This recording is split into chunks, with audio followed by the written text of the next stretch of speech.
Baជំរាបសួរពុកម៉ែបងប្អូនទាំងអស់គ្នាតោះមកមើលពីសកម្មភាពក្នុងការរៀបចំបបែកកូនអុកឌីជាមួយខ្ញុំទាំងអស់គ្នានេះគឺជាអុកឌីដែលយើងធ្វើការបង្កាត់បន្ទាប់មកនេះគឺជាផ្លែដែលយើងបានបង្កាត់រួចគឺផ្លែវាគឺបែបអញ្ចឹងផ្កាអុកឌីគឺមានច្រើនពណ៌នេះគឺជាកូនអុកឌីដែលយើងបានធ្វើការបណ្ដុះជាលកាហើយបន្ទាប់ពីយើងធ្វើការបណ្ដុះនៅក្នុងជាលកាគឺយើងយកវាមកដាំដុះនៅទីខាងក្រៅវិញម្ដងឃើញថាល្អមែនតែនគឺទៅជាសកម្មភាពដែលសន្និសិទគឺគាត់កំពុងតែរៀបចំដាំដុះកូនអុកឌីរបស់យើងផងដែរ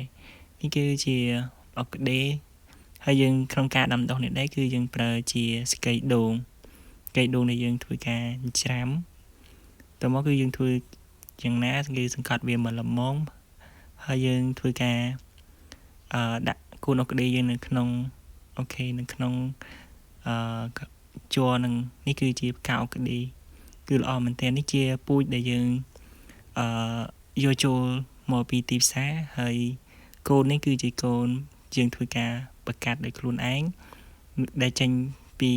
វិទ្យាស្ថានជាកំពង់ស្ពឺវិបត្តិអំងជាសាស្ត្រនៃជំនាញវិទ្យាសាស្ត្រដំណាំផងដែរឃើញថាកូនអុកឌីដែលយើងយកវាទៅដងក្នុងបន្ទប់ជាលិកាអីចឹងនេះគឺថាជាលិកាដែលយើងធ្វើការបំបែកគ្រាប់ទៅឃើញថាគឺបានច្រើនមែនតែនក្នុងមួយផ្លែហ្នឹងគឺបានរាប់រយកូនផងដែរអញ្ចឹងគឺយើងធ្វើអញ្ចឹងគឺចំណេញមែនតែនតែអាចជាបន្តិចទៀតគឺនៅក្នុងកឋានរបស់យើងគឺមានការរៀបចំអុកឌីបានច្រើនហើយទៅថ្ងៃអនាគតក៏យើងអាចនឹងមានបញ្ចេញពូជកូនអុកឌីដែលធ្វើការបង្កាត់នឹងការស្រាវជ្រាវរបស់និស្សិតនៅក្នុងជំនាញរបស់យើងផងដែរឃើញថាពួកគាត់គឺខិតខំក្នុងការរៀបចំនៅខាងការបំបែកកូនហើយដាក់កូន